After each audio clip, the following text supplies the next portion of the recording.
In Excel, use Find and Replace to search for something in your workbook, like a particular number or text.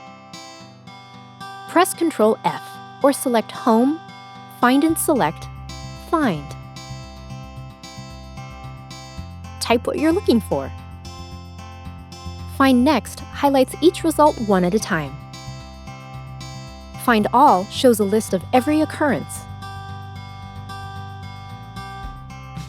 Need to replace text or numbers? Select Home, Find and select Replace. Type what you want to replace and what you want to replace it with. Select Find Next. Choose Replace to change the results one at a time.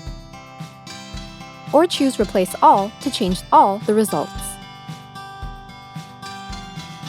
Found it!